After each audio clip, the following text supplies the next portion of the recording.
Hello, today's broadcast is grief and hope and how do they go together. If you've not met me before, my name is Alison and I'm the founder of Your Soul Family. At Your Soul Family, we teach techniques on how to cope with your life so that you can be more effective at work and live more harmoniously at home. So how did I come by these techniques? Well, in my 40s, I was unexpectedly widowed and I suddenly found myself with 2 children, a demanding job and no husband. And I really wasn't coping with life. So the techniques we teach at Your Soul Family are those that I learnt to move myself forward from this situation of being on my own. Anyway, less about me and more about you. Let me know. Can you hear this all okay? Just let me know. Pop it in the comments. That would be really useful.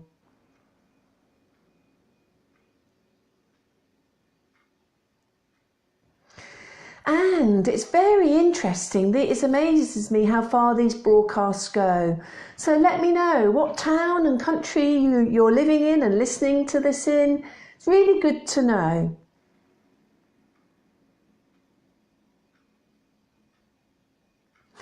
Thank you. Well, as I said today, today's broadcast is grief and hope and how do they go together. Well, this week's topic is one that I've chosen rather than a member of the audience. And the reason I've chosen it is in the last year, a number of my friends have lost somebody. They've either died or they've separated. And I've seen them experiencing grief. And how do they move forward? How do they find hope to rebuild their lives? So I felt this was a topic that we should discuss because so many cultures don't really talk about grief and how to process it. So what do we mean by grief? I think for me, grief is about learning to say goodbye to something or someone that you value. And when you talk about grief, most people think about death and the loss of a person. But there are many life events that make you feel you've lost something. Now I'm going to read them out because the list is as long as your arm. And it's really important to understand there's more to grief than just bereavement. So a big one that a lot of people experience is a breakup. You know, your relationship ends and you break up. That can be really hard. One that I think a lot of people don't recognise that can cause grief is the selling of a childhood home. You know, this is where you grew up. This is where you were loved when you were young and where you felt safe and secure. Many teenagers and even adults do feel a sense of loss when their childhood home is sold. Then there's the obvious one where somebody has died. And there's also the one where the person is still alive, but they have chosen not to be part of our life. That can be hard and hurt too. Loss of a dream. You know, that might be living somewhere or you wanted to live, or attaining a certain level in your career, or living in a certain type of home. All of those can be loss of a dream which you can grieve for. And then there's divorce. There's also infertility, realising that in this life you're never going to be a parent. You can grieve that. Loving someone who is self-destructive, and there's all the fear and uncertainty around that. Loss of a pet. You know, a pet can be very much part of your family, and you can feel it keenly if they die. End of a friendship. So that could be at school or work or home. Then you can miss that person. And there's another one, job, loss of a job, particularly if it's through redundancy where you're asked to leave. That can be really hard and you can have a sense of loss and a need to grieve. So there's many different life events that give you the feeling of grief.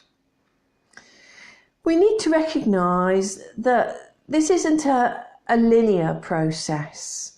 It's a very demanding process. So sometimes you can feel okay, and then suddenly it comes back and hits you again. Another time you can feel okay, you get by through the day, but as soon as you're home or it's time to go to bed, it comes right back at you. So don't be cross with yourself. Just recognise that's part of grieving. It's just how it is. And the fact that you feel grief and all these emotions that you can't explain bubble up, it shows that you valued someone, you wanted something, or you really valued someone and you loved them. And it's a representation of your truth. And it's very interesting, there's a quote by Mark Nepo, and I'll read it to make sure that I get it right. The pain was necessary to know the truth, but we do not have to keep the pain alive to keep the truth alive. So you might have lost someone and you feel the pain of that, but you don't have to perpetuate that pain to know the truth that you love them. So I think that's quite important. Do you agree with that quote? Let me know. Plug it into the comments, whether you're listening to this live or listening to this on replay. Let me know what you think. I will monitor the replay and I will respond to all of your comments. So please do let me know what you think.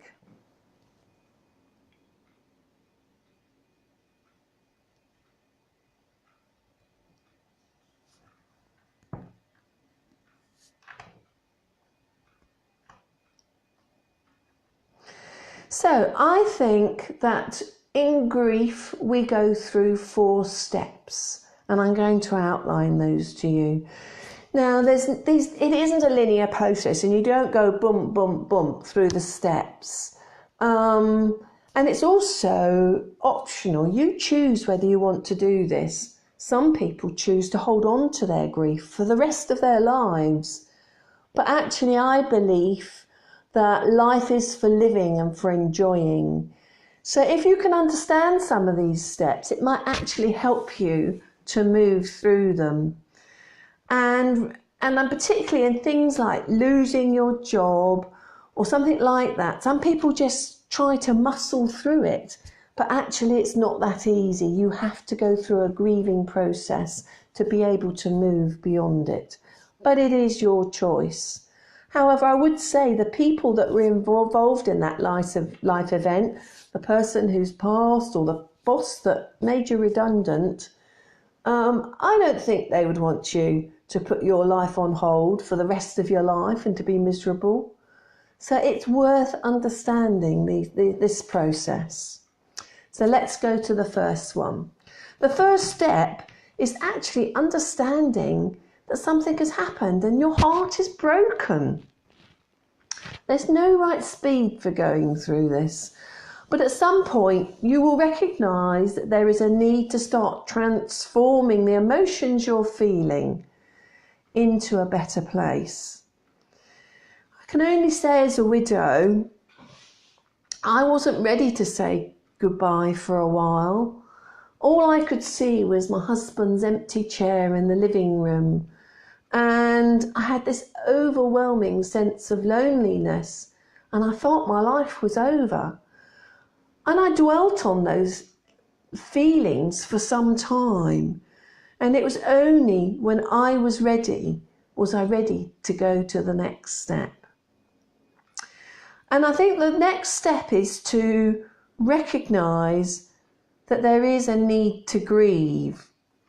Something actually has happened and you can't ignore it. It feels like you've got a burden, you've got this heavy weight on your heart, or it feels like you've got iron manacles around your leg as you drag yourself through the day. And I think in grieving, you do actually have a burden. And funny as it seems, the burden is both a taking away as well as a giving. So in my example as a widow, I felt that I'd lost something that had been taken away from me, was the love and the companionship of my husband. But I'd also been given this other part of a burden, which was the responsibility of raising our children on my own. And I felt both of those things, the loss and the burden, very keenly. And I had all these emotions, and I really didn't know what to do with them. So I think the next step is an important step. So step 3 is to actually touch and feel your loss. You need to allow yourself both the time and the space to feel these emotions. You know, you need, if you want to cry, you should cry. And I know in the Western culture it's not considered manly for a man to cry, but men feel emotions too. Doesn't mean you're going to cry in public, but if you need to cry, cry. I certainly did. And I think it's important that you don't just shut down and put a lid on those emotions and push them deep down, because I think that's unhealthy. It will bubble up and you could potentially, it's not healthy and you will feel depression. I think it's important to feel the emotions that grief brings you, but eventually to let them go. So you need to be able to feel these. So for me, I felt my life was over, but it was only in feeling those emotions that I finally realised that there was a role for me to play in this life. There was a role for me to raise my children. There was a role for me to be a friend to someone. When you sort of look inwards and close down, there's a tendency to let friendships go.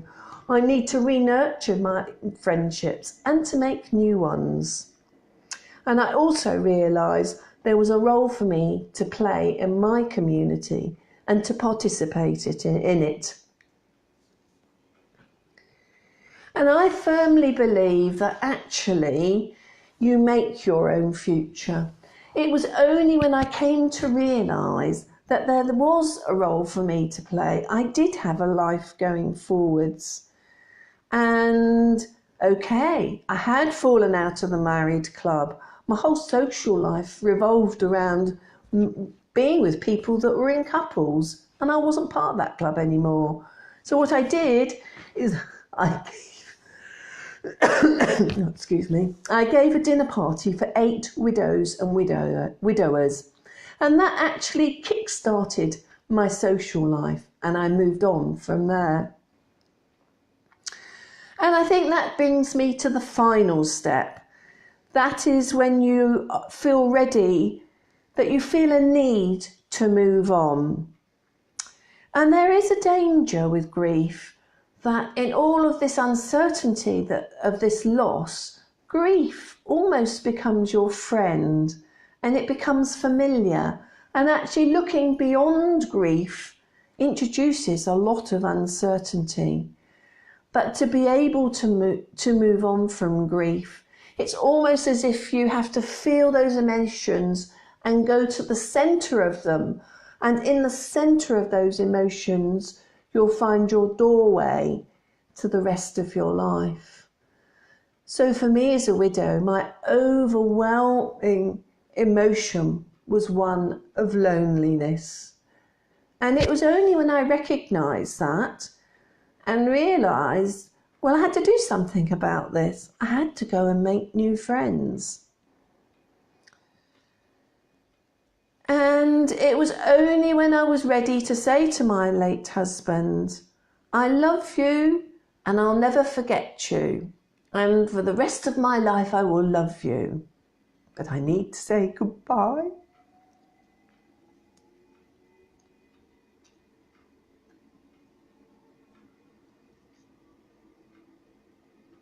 And I had to let go. And when I did that, I did rebuild my life.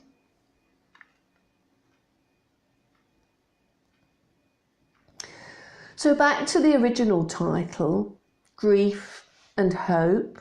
I think going through the grieving process, you start to realise, to start to hope that there can be a new life. It might not be the same life, it will be a different life, but it doesn't mean that it's not enjoyable. You can enjoy your new life. And once you start to hope for a new life, you then start to take the next step, which is to believe in it. And that's the process that techniques that we have at Your So Family, is to actually think about some of those things, to create a soul map that gives you the calmness and the connection with your inner you. And it's your inner you that you can ask your question, what is it that I should be doing for the rest of my life? And as you practice the techniques and continue to meditate and look at your soul map, you find that you do get an answer. Tell me, can you resonate with the steps of these grieving? Are they useful to you? Let me know in the comments.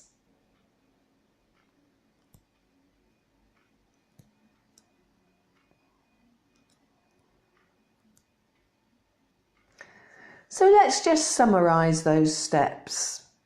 The first one is to actually recognise that your heart is broken, that this life event has really affected you. And I think if I'd recognised that sooner, very consciously, it would have really helped me. And recognise that there is a need to grieve. You can't just put a lid on it, a lid on your emotions. Emotions are very powerful and they come from your inner you, from your real core, and you can't ignore them. If you ignore them, it's unhealthy. And if you don't process them, there's a danger that you might become depressed. So you need the third step, which is about to touch and to feel your loss, to allow yourself time to experience those emotions so that you can actually process them. And the final step, which I think is a very important one, is that you will eventually feel the need to move on. And that's when you start to experience hope. And then from that hope, the next step of a belief that you can build a new life. So there we are. I hope those steps are useful to you. And thank you very much for listening. I'm Alison Wem from Your Soul Family. I'll be here again next week, same time, 1 p.m. Wednesday, Greenwich Mean Time. If you want, there's a topic you'd like me to talk about, just let me know in the comments and then I'll have a few days to think about it before next Wednesday. In the meantime, have a look at my blog at yoursoulfamily.com, or better still, download one of the free soul map templates and start to create your own soul map so that you can start to feel your calmness arrive. Thank you very much and bye for now.